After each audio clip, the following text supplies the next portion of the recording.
잘 오셨습니다. 우리 늘 하듯이 하트 제따하겠습니다. 하나님, 나의 심장을 당신 사랑합니다. 자, 옆에 보고요. 아이 컨택하고요. 예수의 심장을 축복합니다. 반대편 보고요. 예수의 심장을 축복합니다. 고맙습니다. 우리 이달의 말씀할까요? 이달의 말씀하겠습니다. 내가 너로 큰 민족을 이루고 내게 복을 주어 내 이름을 창대하게 하리니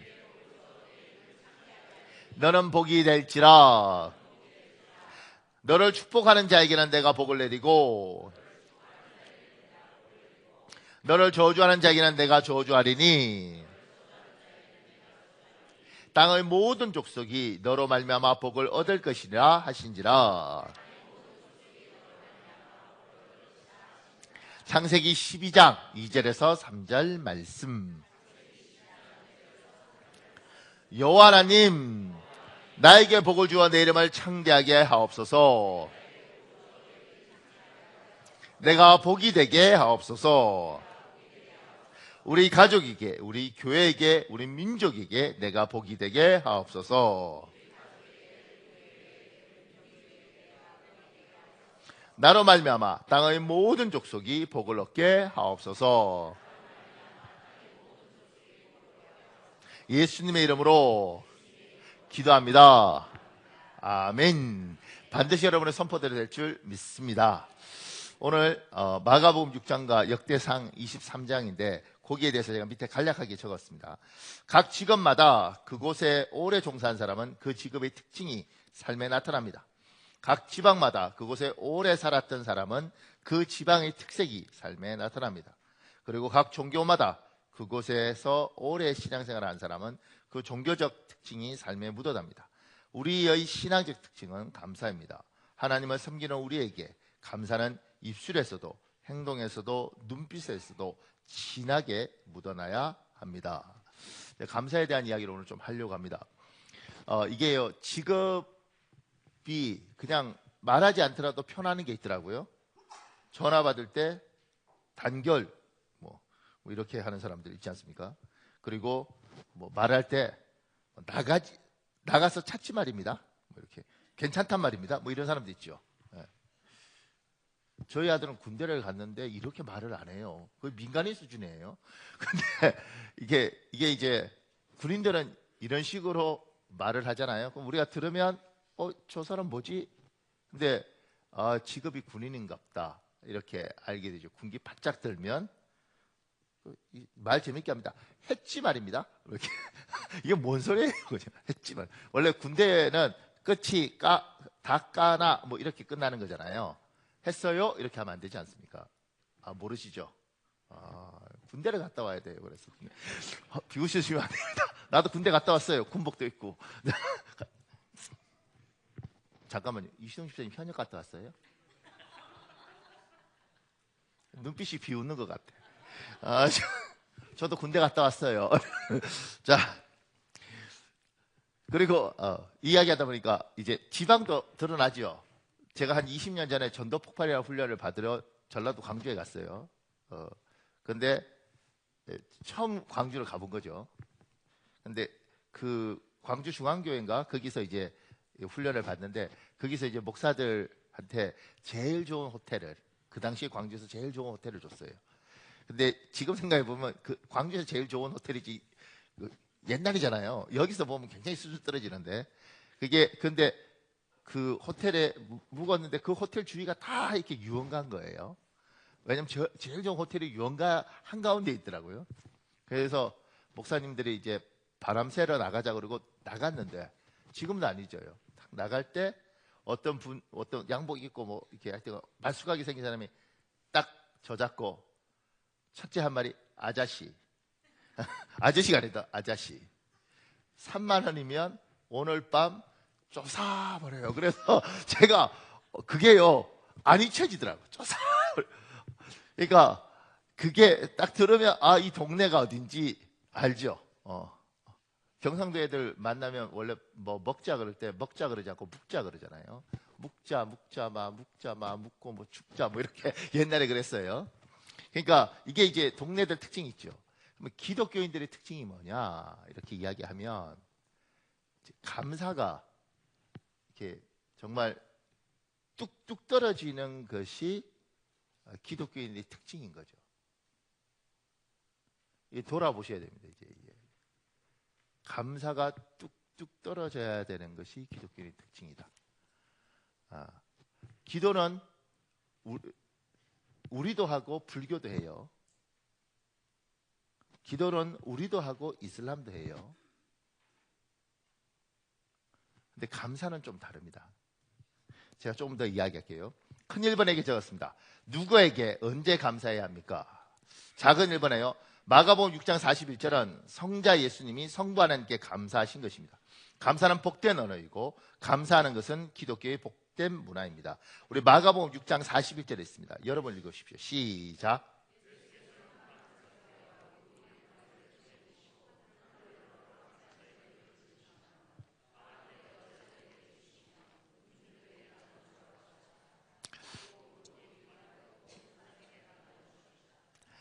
그 유명한 물고기 2마리, 그 다음에 빵 5개 물고기 2마리 가고 5,000명 먹인 사건에 하나님께서 예수님께서 감사의 기도를 이렇게 돼 있어요.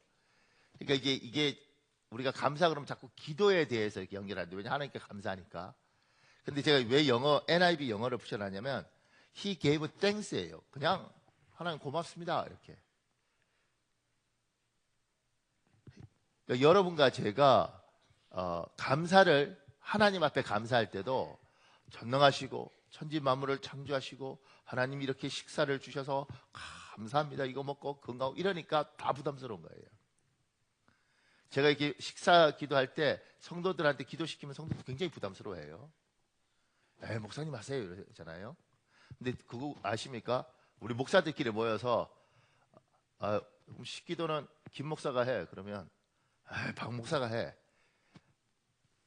남 목사가 네가 막내지 네가 해. 이래. 그러니까 우리도 막 밀어. 왜 미루냐면 기도라는 것에 대한 부담이 있는 거예요. 근데 감사라는 게 여기서 말하는 거냐, 하나님 감사합니다 이거면 된다고요. 주님 맛있게 먹을게요 이러면 되는 거라고. 이 굉장히 간단한 것이 기도가 되고, 기도가 되어서 기도 형식을 갖추는 순간 감사가 굉장히 부담스러운 거죠. 지금 여기에서는 축사시고 이렇게 말이 어렵잖아요. 그래서 제가 좀 쉬운 말로 감사 기도를 하고 이렇게 돼 있고, 그걸 영어로는 좀 더 간단하게 He gave thanks, 고마워 하나님께 감사합니다 그랬다는 이야기예요. 조금 더요. 밑에 이렇게 적었습니다.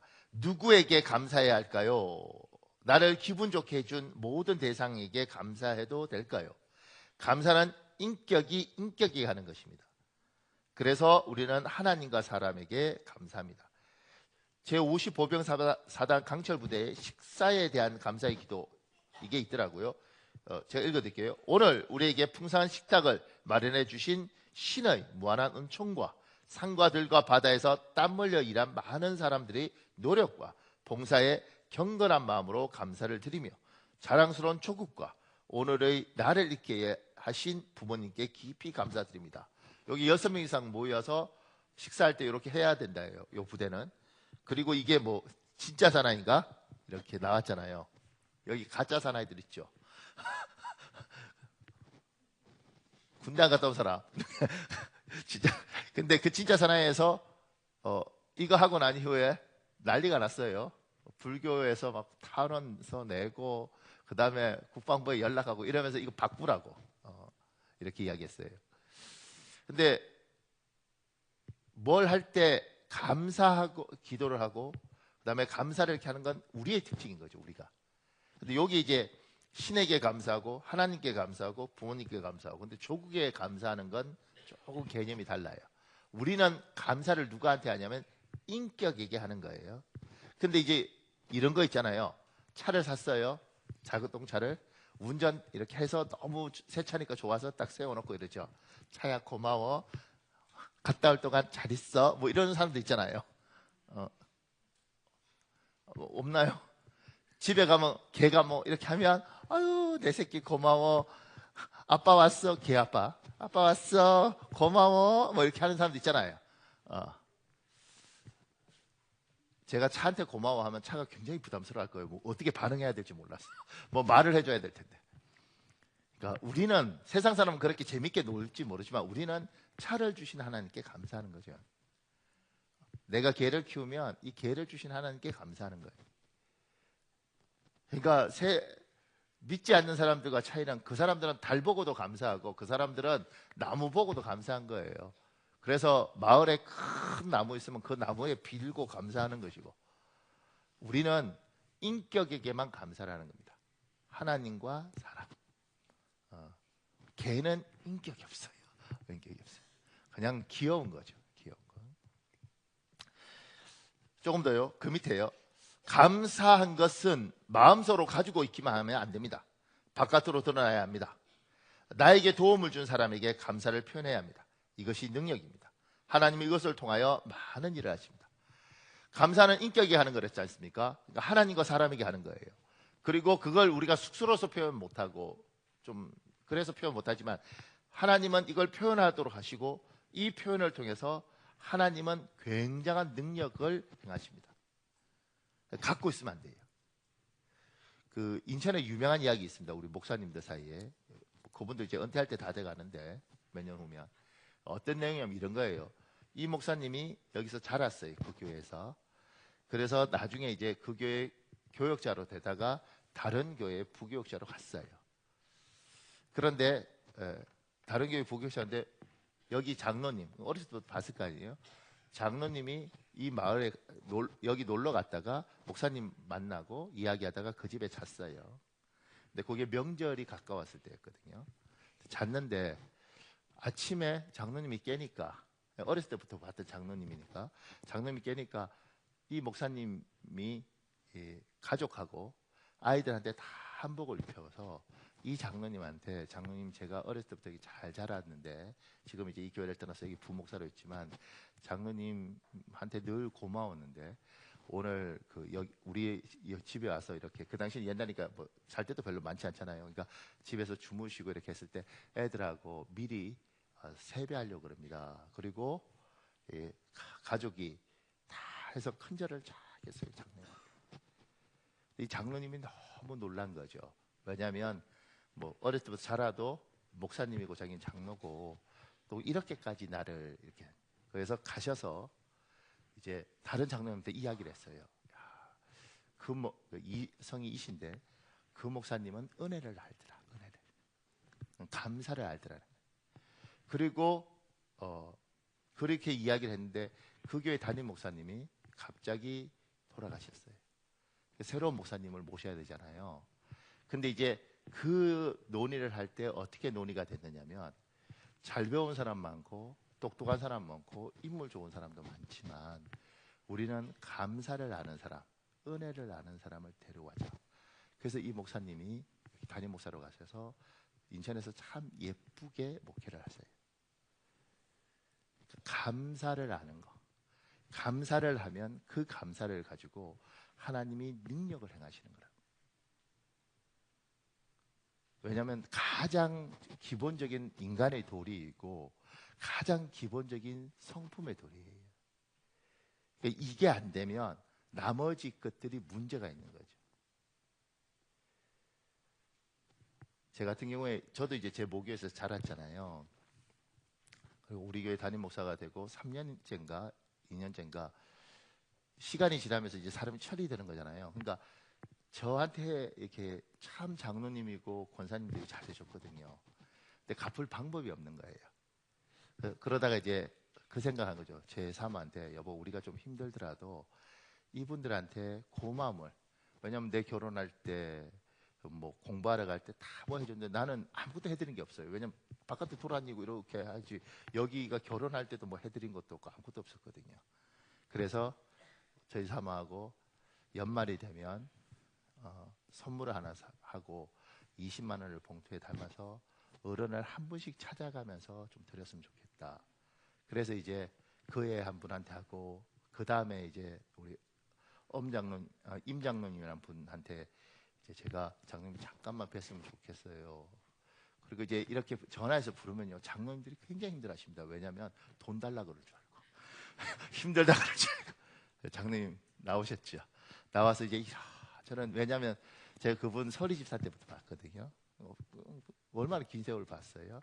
그분은 제 청년 때부터 보고, 그러니까 이렇게 저렇게 이야기하다가 제가 장로님, 내가 이제 우리 교인들이 나한테 너무 잘해줘서 내가 이제 장로님한테 은혜를 갚을 수 있는 것 같아서 이거 선물 드리고, 그다음에 이제 뭐 감당 안 되겠지만 내가 이렇게 작은 정성으로 20만 원 장로님한테 이렇게 드리는 거라고. 그 전에 신장로님한테 하고 장로님한테 하고 내가 매년 이렇게 한 분씩 해서 내가 은혜 갚겠다고. 그리고 이제 장로님이 한테 막 우시는 거예요. 60이 넘은 분이 막 우니까 또 참 그 커피숍에서 여기 울고 집사람 울고 이렇게 울고 있으면 커피 이렇게 하는 사람이 이렇게 보거든요. 저 늙어서 저 사람도 뭐지? 이렇게. 그리고 이제 드리고 이제 인사하고 오려고 이제 차 타고 장로님 그러면 우리 보고 먼저 가라 그러더라고요. 안산에서 만난 거니까. 이제 차 타고 이제 차문 열고 장로님 이제 갈게요. 근데 봉투를 차 안으로 던져버리더라고요. 또 쫓아가서 또 주고 아주 옛날. 근데 이제 그렇게 제가 장로님 내가 이렇게 갚아야지. 그리고 이제 그 교회에 뭐 구권사님 뭐 이런 분들이 있거든요. 여자분들. 그러니까 이제 이렇게 찾아서. 근데 그걸 하려고 하니까 용기도 많이 필요하더라고요. 왜냐면 전화해서 만나는 것도 용기고 가서 그 말을 꺼내는 것도 용기더라고요. 근데 그런 것들을 해 나갈 때 제가 보면서 이것이 참 제가 행복하고 이 장로님들도 나중에 거기도 뭐 한 20명 정도 되는 교육자도 있잖아요. 그리고 그 사람들에게 그래 키워놓으면 은혜를 아는구나, 감사를 아는구나, 이러시지 않을까 이런 생각도 들고 보람도 있을 것 같고. 그러니까 감사는 뭐요? 힘들지만 용기를 내서 해야 되는 거예요. 해야 되는 거. 제가 그 밑에요. 한 집에 살고 있기에 가족이 내 마음을 알 것 같지만 그렇지 않습니다. 정확하게 감사한 마음을 표현해야 합니다. 간혹 감사한 마음을 거꾸로 표현하는 분들이 있습니다. 아주 위험한 방식입니다. 그러니까 감사한데 감사하다는 말을 안 하는 거예요. 거꾸로 해버리는 거지. 그런데 감사할 때 감사를 표현하는 겁니다. 여기 제가 이걸 참 좋아합니다. 한 15년 전부터 10여 년 전부터 읽고 늘 이거 생각하면 참 행복해요. 이걸 보세요. 남편은 지방 출신으로 서울에 올라와 명문대를 졸업한 뒤 대기업에 취직, 승승장구, 출세 가도를 달리고 있었습니다. 그 가정은 겉으로 보기에 무엇 하나 부러울 것 없는 중산층 가정이었습니다. 그렇지만 그의 아내는 늘 시름시름 앓았습니다. 얼굴은 항상 혈색 없이 창백한 데다 무슨 일에도 의욕이 없어 보였습니다. 그러나 일 중독자인 남편은 이미 오래전에 웃음을 잃어버린 아내의 무표정한 얼굴과 날로 수척해지는 몸을 눈치채지 못했습니다. 사실 이 부분 문제는 신혼초로 거슬러 올라가야 합니다. 은연중에 아내와 조잘거리는 남편은 좁쌀이다라는 생각의 세례를 받고 자란 남편은 퇴근하고 집에 돌아와서도 아내에게 다정한 말 한마디 건네지 않았습니다. 다정한 말은커녕 일찍 귀가하는 일조차 부끄럽게 여겨 밤늦게 들어왔다가 새벽에 나가는 생활을 반복했습니다. 그는 다른 사람이 다 퇴근한 뒤에도 사무실에 혼자 남아서 일에 매달렸습니다. 그런 까닭에 남보다 빨리 출세도 하고 경제적인 안정도 누릴 수 있었습니다. 그러나 그의 이런 생활은 아내의 생명을 담보로 한 것이었습니다. 남편으로부터 평생 다정한 말 한마디 들어보지 못한 아내, 남편을 일에 빼앗긴 그의 아내는 어느 때부터인가 시름시름 죽어가고 있었습니다. 한편 그의 아내는 매일매일 밤이 늦어서야 돌아오는 무뚝뚝한 남편으로부터 헛되이 사랑을 갈구하다가 가슴속에 차곡차곡 한이 쌓여가기 시작했습니다.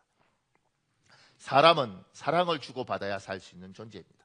남편의 사랑을 확인할 수 없는 무심한 세월은 부인의 몸을 잔인하게 갉아먹기 시작했습니다. 결혼한 지 13년 만에야 남편은 문득 아내가 몸도 잘 가누지 못할 만큼 비적여이고 병색이 완연하다는 사실을 깨달았습니다. 그토록 무심했던 남편이지만 병색이 짙은 아내의 얼굴을 보니 가슴이 아팠습니다.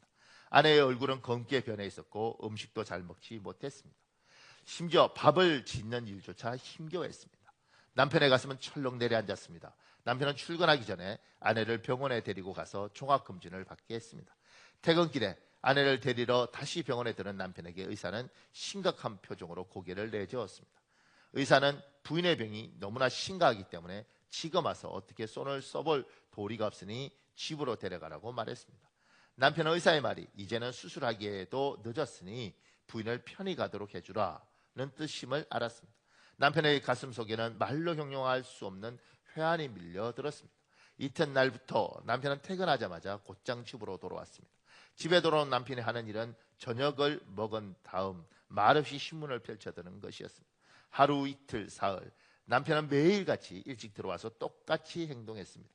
말없이 신문을 펼쳐 들고 등을 보인 채 앉아있다가 잠이 드는 것이었습니다. 자신이 죽을 병에 걸린 줄 꿈에도 모르는 부인은 남편의 갑작스런 변화에 무척 놀랐습니다. 처음에는 어쩌다 일찍 들어온 거겠지 생각했지만 내심으로는 무척 기뻤습니다. 그런데 매일매일 일찍 들어오는 남편을 보니 더럽 겁이 났습니다. 이가 혹시 회사에 쫓겨난 게 아닐까.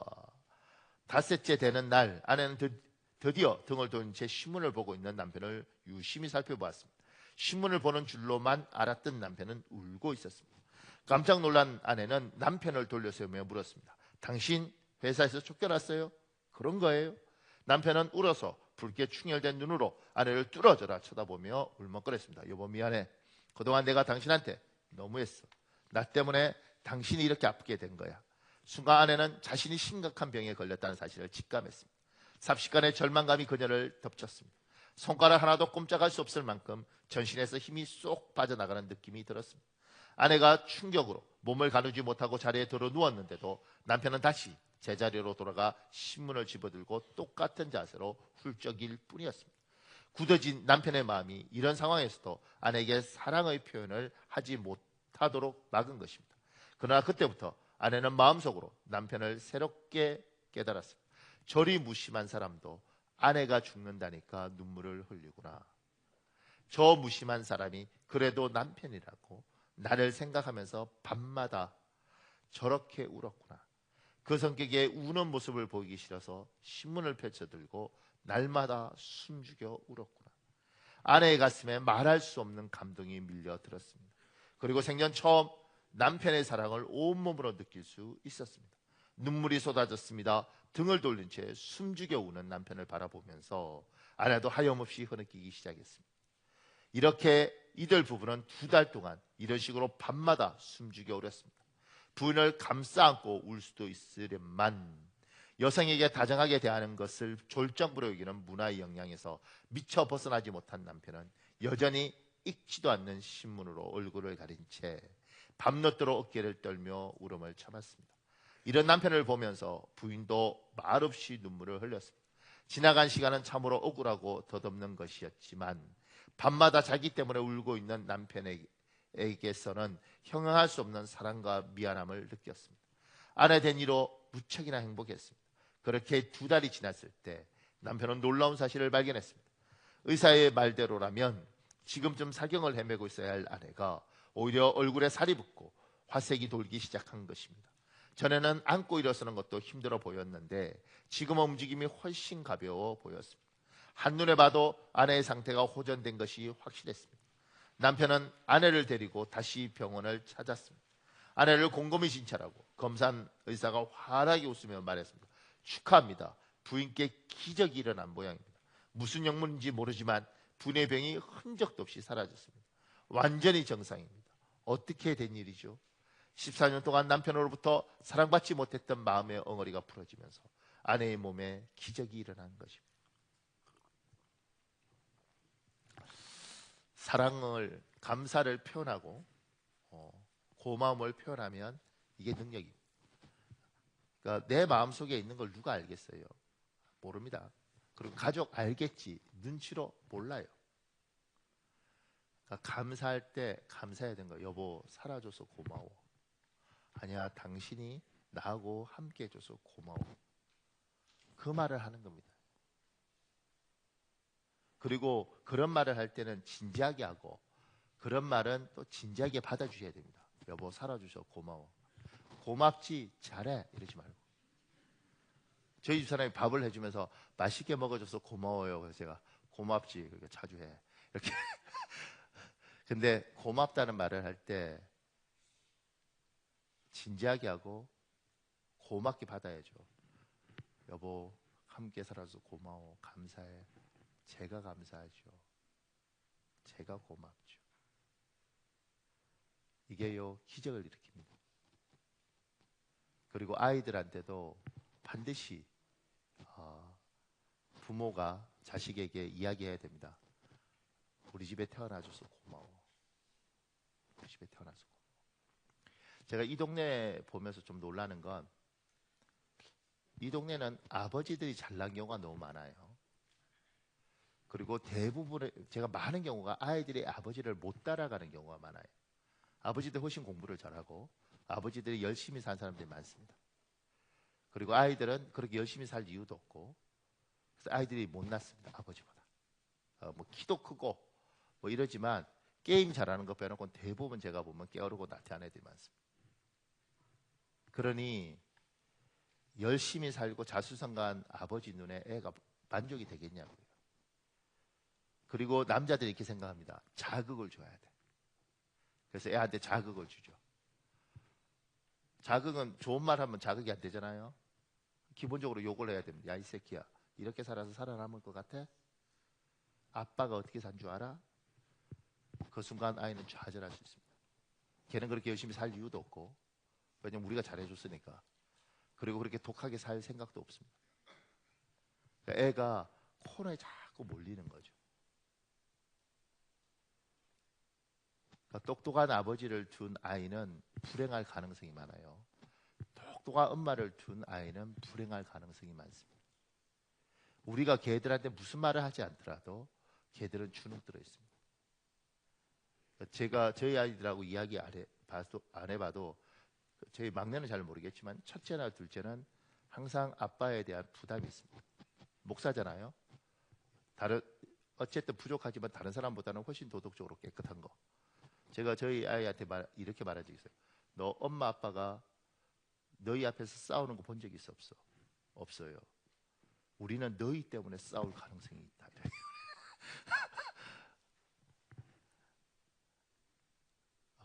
도덕적으로 훨씬 깨끗하고 아이들이 볼 때 늘 책을 보고 있는 아빠, 그런 아빠 밑에 아이가 별로 책을 보기를 원치 않고 그렇다고 공부를 잘하지도 못하고 머리가 뛰어나지도 못하면요 늘 말하지 않더라도 주눅 들어 있습니다.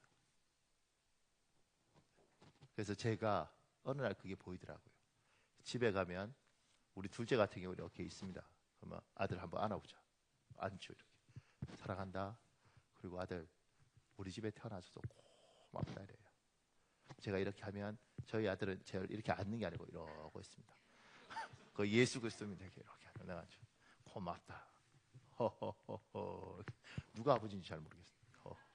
근데 이제 제가 자꾸 그렇게 이야기해 주는 건 뭐냐면 이 시대는 뭘 가지고 있느냐, 얼마나 뛰어난 게 있느냐에 따라서 인간이 평가되는 거잖아요. 사람 자체로 평가하는 게 아니고 사람 자체가 좋은 게 아니고 그 사람이 공부를 잘하면 좋고 영어를 잘하면 좋고 중국어를 잘하면 좋은 거고 아무것도 못하는 거는 필요 없는 인간이잖아요. 우리 시대는 그렇게 살고 있지 않습니까? 그 시대에 우리 아이들이 치여 있지 않습니까? 그 아이한테 그걸 요구하는 순간 이 세상이 보는 눈으로 보는 순간 아이는 너무 비참한 거예요. 걔한테 이야기하는 거죠. 얘야 나는 네가 좋다. 우리 집에 아들로 태어나서 딸로 태어나서 내 자식으로 태어나서 감사하다. 내가 이렇게 설교해도 집에 가서 우리 집에 태어난 걸 고마운 줄 알아. 이렇게 안 하는 사람도 있지. 야 우리 집에 태어나서 고맙다. 감사하다. 여보 살아줘서 감사해. 감사해.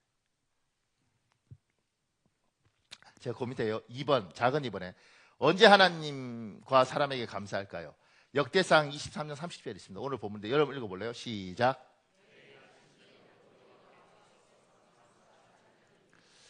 매일 아침 저녁으로 감사하는 겁니다.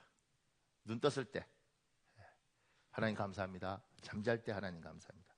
근데 사람에게는 어떻게 해야 되냐면 그 밑에요. 감사한 일이 생겼을 때 즉시 감사하십시오. 감사를 미루지 마십시오. 감사합니다. 단 소중한 단어입니다. 참 소중한 단어입니다. 국어사전처럼 악마에게 사전이 있다면 그 사전에 없는 단어가 있습니다. 감사합니다. 사탄은요 절대 감사하지 못하도록 만듭니다. 하나님의 단어입니다. 감사는. 제가 한 2분짜리 영상을 준비한 게 있습니다. 아주 오래전 영상인데요. 이게 선전도 복음적인 선전이 있습니다. 복음. 그러니까 프로도 복음적인 프로가 있습니다.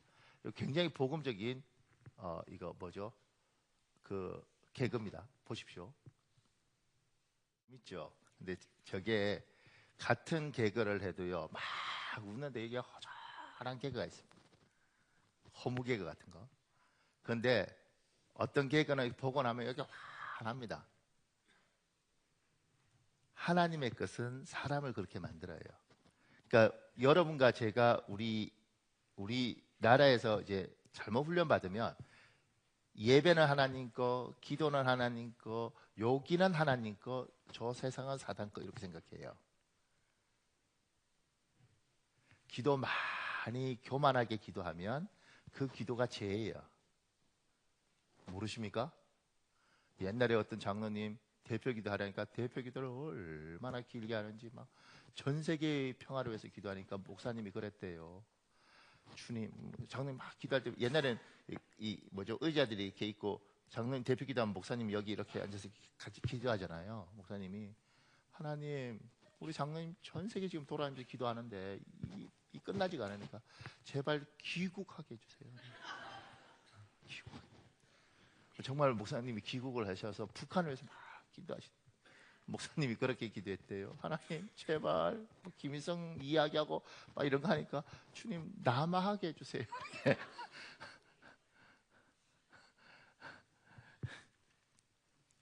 기도가 자기가 막 드러나면 기도지만 그게 하나님께 아니라고 얘기하는 게.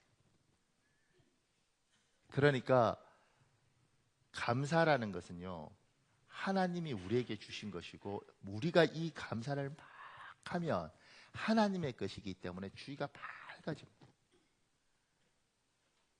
감사를 생각하고 감사를 뱉고 감사를 찾아내면 주의가 환해집니다. 그러니까 제가 마음이 아픈 건 뭐냐면 예수 믿는 사람이 기도 많이 하고 투덜거리고 불평과 불만은 사단의 용어란 말이에요. 그걸 하는 거죠 이렇게. 근데 저쪽은 술 한잔 먹고 감사를 해. 이게 무슨 짓이야 이렇게. 믿지 않는 저쪽에서는 감사를 이야기하는데 왜냐하면 하나님이 주신 거잖아요. 하나님이 주신 거 저기 쓰는 거예요. 기술도 의사들이 하는 기술도 우리의 신학은 모든 선한 건 하나님께 왔습니다. 의학도 하나님께 왔고 음악도 하나님께 왔습니다. 음악을 가지고 하나님을 찬양하고 사람을 고치면 하나님의 것이고 음악을 가지고 인간이 쾌감과 자극으로 자기를 몰아가면 사단의 것이 되는 거예요. 하나님께서 우리에게 좋은 걸 주셨는데 저쪽에서 감사를 쓰고 우리가 감사를 안 쓸 수 있는 거예요. 하나님 앞에서 내가 감사하는 것들이 몸에 배어 있고 그걸 쓰는가. 그래서 제가 저거 보면서 그 생각을 하는 거예요. 참 저걸 만든 사람은 아마 기독교인일 텐데 저 코너를 아이디어를 낸 사람이 감사라는 것들을 하면 이렇게 다 환해지고 투덜거리면 어두워지는데 나는 하나님의 것을 쓰고 있는가? 그것도 여기 오죠. 아침 저녁으로. 아침 저녁. 조금 더요. 제가 그 밑에 2번에 기재했습니다. 왜 감사해야 합니까? 나에게 감사거리가 있습니까? 어떤 분 만나면 이렇게 말합니다. 목사님, 저는 감사거리가 하나도 없습니다. 저는요, 인생이 그냥 너무 고달퍼서 감사할 게 하나도 없습니다. 제가 하나님에 관한 할 이야기가 너무 많지만 하나님에 관한 이야기를 좀 하려고 해요. 작은 1번에 계셨습니다. 지금까지 하나님이 주신 것들에 대해서 감사하십시오. 그 밑에요. 먼저 하나님을 알게 하심을 감사하십시오. 많은 이들이 하나님을 모르고 살아갑니다. 그리고 하나님을 알지 못한 채 이 세상을 떠납니다. 여러분과 지금 제가 여기 예배에 와 있습니다. 이거 아무나 할 수 없고요. 우리들 중에 하나님을 아는 사람이 있습니다. 엄청난 복이죠. 제가 여기에 대한 설명하기 전에 밑에 글을 좀 읽어드리겠습니다. 이게 전주영 현대그룹 회장 부인 이야기입니다. 여성중앙 기자와의 인터뷰에서 변 여사는 정 회장을 손님 같은 남편이라고 했다. 자전 출장으로 하루가 멀다 하고 집을 비우고 부부 동반으로 출장을 간다 해도 하루 종일 아내를 호텔방에 두고 자기만 바쁘게 돌아다니는 무심한 남편이었다. 남편의 부재를 견디는 변 여사의 유일한 마음 다스리기는 기도였다. 남편이 현장에 나가 밤을 새울 때 자신도 밤을 새우며 남편이 하는 일이 잘 되기를 무사히 집으로 돌아오기를 고대하며 기도했다고 한다. 1985년 2월호 여성중앙 기사에 소개된 기도문의 일부이다. 구구절절 가슴을 따뜻하게 하면서 힘을 주기도 하는 기도문이라 다소 길지만 인용해본다. 주여, 약할 때 자기를 분별할 수 있는 강한 힘과 무서울 때 자기를 잃지 않는 위대성을 가지고 정직한 패배에 부끄러워하지 않고 태연하며 승리에 겸손하고 온유한 힘을 나에게 주옵소서. 폭풍 속에서 용감히 싸울 줄 알도록 가르쳐 주시옵소서. 웃을 줄 아는 동시에 울음을 잃지 않는 힘을, 미래를 바라보는 동시에 과거를 잃지 않는 힘을 주시옵소서. 이것을 다 주신 다음에 이에 대하여 유머를 알게 하여 인생을 엄숙히 살아간과 동시에 삶을 즐길 줄 알게 하시고 자기 자신을 너무 중대히 여기지 말고 겸손한 마음을 갖게 하여 주시옵소서. 그리하여 참으로 위대하다는 것은 소박하다는 것과 참된 지혜는 개방적인 것이요 참된 힘은 온유한 힘이라는 것을 명심토록 하여 주시옵소서. 변 여사는 기도문을 몇 번이고 외고 나면 남편이 지구 반대쪽에 가 있을 때라도 집안이 훈훈해져옴을 느낄 수 있었다고 한다. 기도문을 신문지 서너 장 펼칠 것만한 액자로 만들어 집에 걸어 놓았을 정도다. 그리고 구남매가 사는 집집마다 기도문을 안방에 걸어놓고 며느리들도 읽게 했다고 한다. 이게 내용이 좀 문제가 있는 게요. 이상하죠. 왜냐하면 정주 회장은 안 믿었거든요. 그리고 이 병준수 여사도 안 믿었어요. 이 사람들은 오히려 절하고 훨씬 친했죠. 근데 늘 기도를 했대. 그리고 지금 기도문을 외웠는데 여기에 기도문의 시작이고요. 주여 이렇게. 그럼 이거 뭐냐는 거죠. 이게 제가 자료를 좀 더 찾아보니까 이 기도가 메가드 장군의 기도입니다. 메가드 장군의 유명한 기도가 있거든요. 메가드 장군의 기도문인데 그 기도문을 이분들이 보고 너무 좋았던 거죠. 그래서 집에 액자로 크게 만들어서 이분들이 살던 곳이 청운동이랍니다. 그 청운동 1층에 이 메가드의 기도문을 이렇게 해놓고 늘 외웠다는 거예요. 주여, 약할 때 이러면서. 그리고 9 자녀들한테 다 이거 외우도록 하고. 그런데 이 변주석 여사는 하나님 못 만났어요. 그리고 세상 떠났어요. 메가드 장로의 기도문이 좋고 거기서 주여가 누군지도 모르지만 그냥 누가 있는가 보다. 그리고 평생 그렇게 그걸 외우고 살았다고 그러는데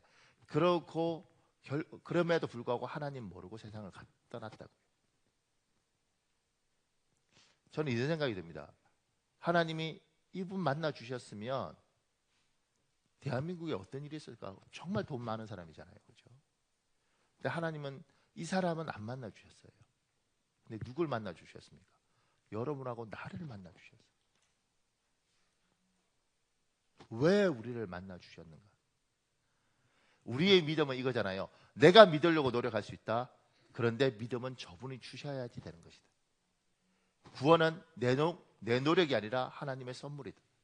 그런데 이분은 왜 안 만나 주시고 나처럼 때로는 믿음도 왔다 갔다 하고 바쁘면 딴짓하는 나는 하나님이 불러서 만나 주셨는가?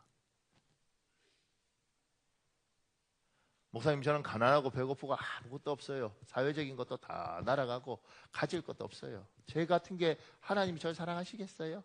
제가 감사할 게 뭐 있겠어요? 제가 집만 하다못해 한 15평짜리만 있어도 내가 감사하겠어요. 차 차라도 있으면 내가 감사하겠습니다. 아무런 건 감사할 거 없습니다. 제가 한 달에 200만 원도 못 벌어요. 그럼에도 불구하고 이야기하시는 거죠. 네가 주 예수 그리스도를 믿느냐? 너에게 그 믿음이 있느냐? 현대 재벌의 회장의 부인이 평생을 그 기도문을 읽어도 하나님 만나주지 않았는데 내가 너는 만나주었다.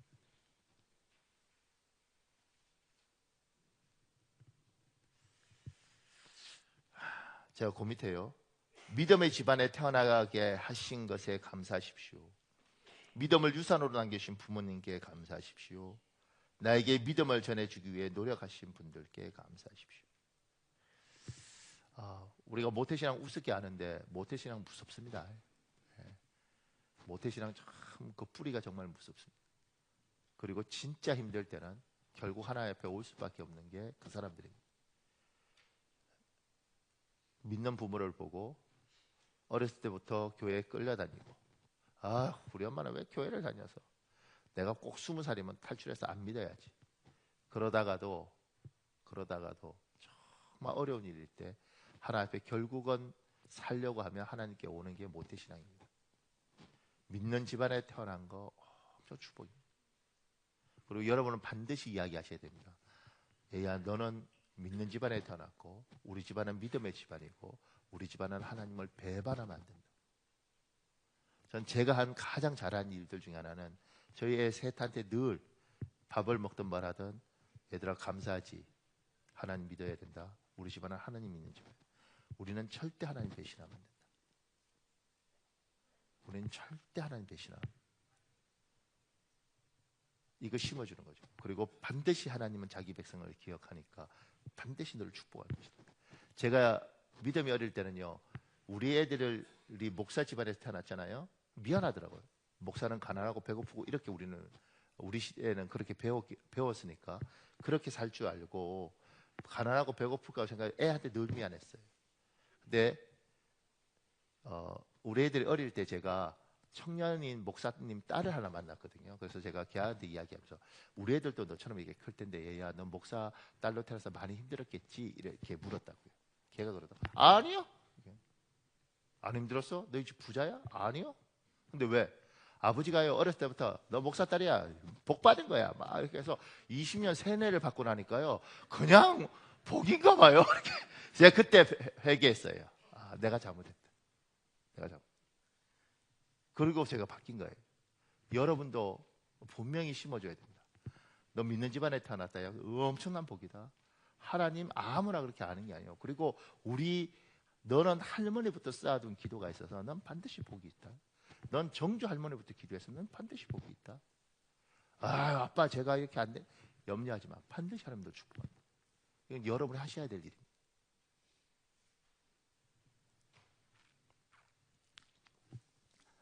시간이 얼마 없어서 제가 그거 말고요. 그 2번에 이렇게 적었습니다. 지금 누리고 있는 것에 대해 하나님께 감사하십시오. 그 밑에요. 모든 사람은 한계에 맞닥뜨리기 전에는 하나님을 잘 찾지 않는 경향이 있습니다. 아직 평안할 때 하나님을 찾고 예배 드리게 하심에 감사하십시오. 우리 시편 50편 15절 있습니다. 여러분 읽으십시오. 시작.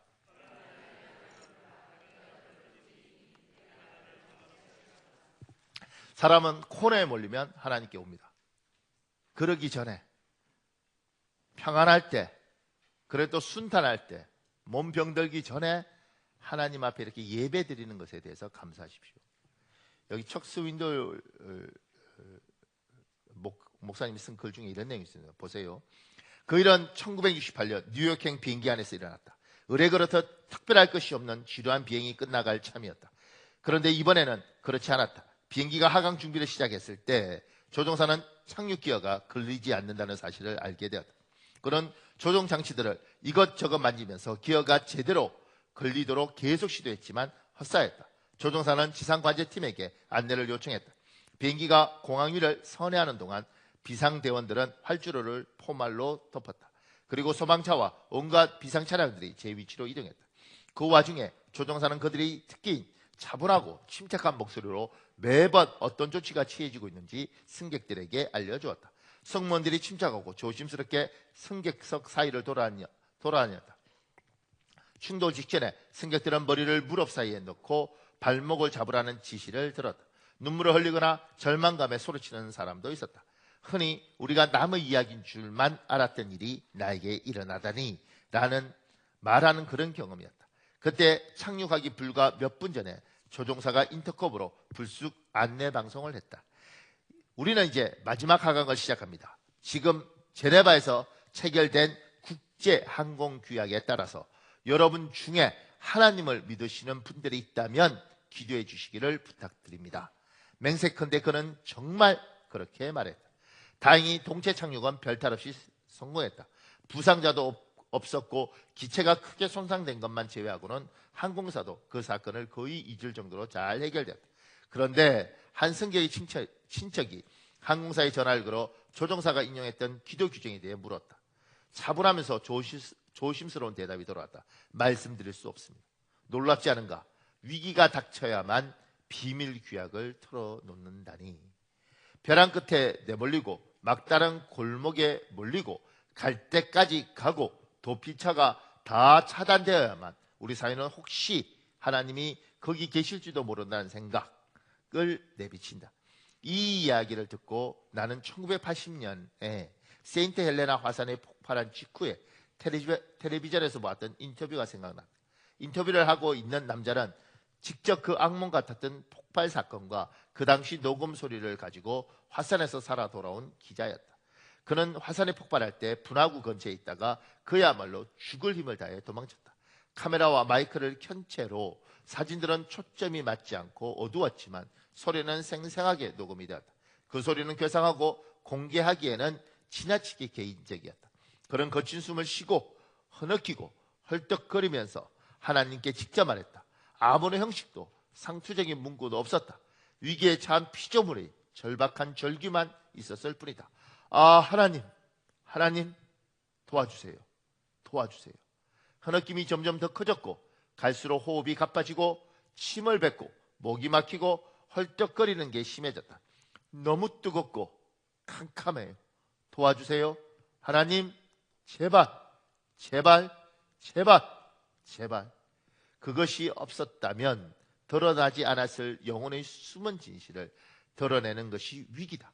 모든 영혼이 다 그렇다. 우리는 그 진실을 가리고 외면하고 그럴듯한 교양과 지적인 부인으로 그것을 덮을 수 있을지는 몰라도 안락함이라는 쿠션을 빼앗기고 안전이라는 보호막이 제거되며 극심한 공포를 완화시켜줄 사람도 주변에 없이 죽음의 위협 앞에 선다면 확신하건대 인간이라면 거의 예외 없이 기도를 시작한다. 사람은 밑바닥에 가면 반드시 하나님을 찾게 됩니다. 반드시 하나님을 찾게 됩니다. 제가 미국에 있을 때 그 학교 옆에 파사데나 장로교회가 있습니다. 한참 미국 교회가 흥왕할 때 5천 명이 다녔어요. 5천 명이. 근데 제가 그 교회에 이렇게 그 담임 목사가 하고 알고 그러면서 제가 이제 몇 번 예배 간 적이 있었거든요.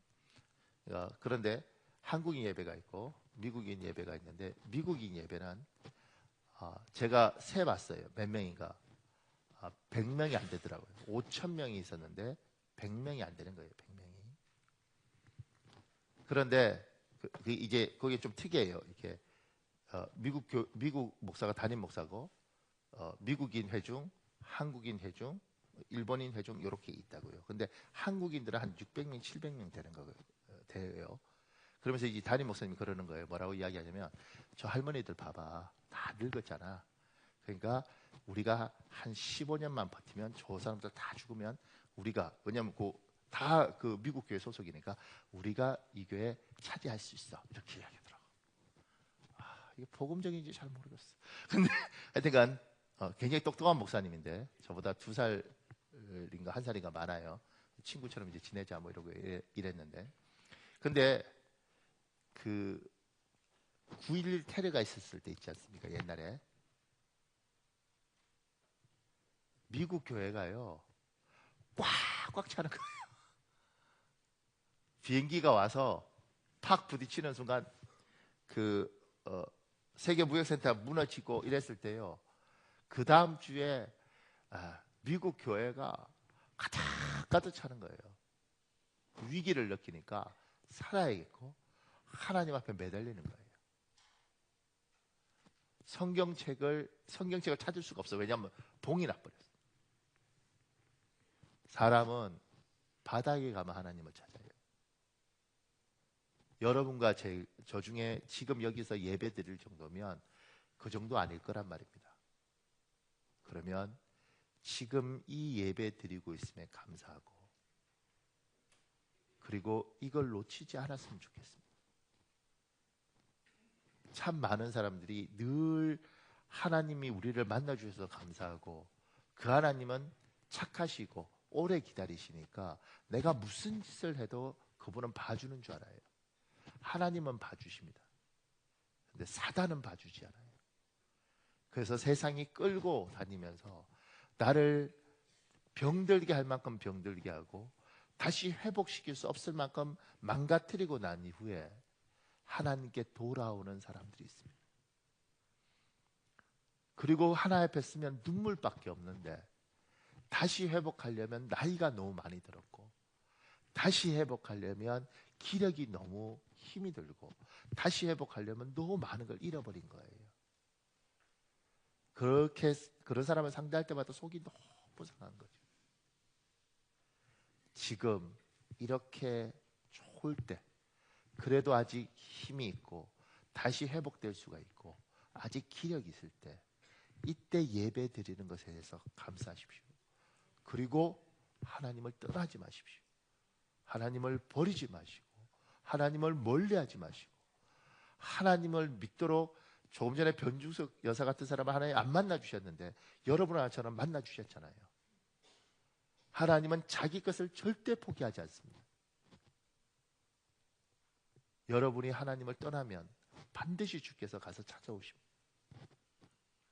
근데 그 주께서 찾아올 때 이 사람의 인격을 존중하니까 너무 많은 시간을 허비하고 너무 많은 걸 잃어버리고, 심지어 가정이 깨지고 몸이 병들고 그 많던 재산을 다 잃어버리고 난 후에 돌아오더라.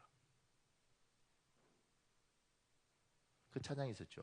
울며 울며 내가 옵니다. 너무 많은 걸 잃어버려. 지금 이렇게 예배드릴 때 감사하시고, 그리고 이 자리를 떠나지 않는 복이 여러분에 있길 나사렛 예수님 이름으로 축복합니다. 우리 이 시간에 잠깐만 기도할까요? 우리 한 5, 6분만 주여 한번 간절히 부르짖고요. 하나님 감사합니다. 내가 하나님께 감사하고 사랑께 감사하고 살겠습니다. 나를 선택하신 하나님께 감사하고, 하나님 지금 예배드리게 하심을 감사하오니 하나님 여기서 떠나지 않을 수 있도록 내 믿음을 잡아 주시옵소서. 우리 주여 한번 간절히 부르짖고 우리 한 7, 8분 정도 통성으로 기도하겠습니다. 주여.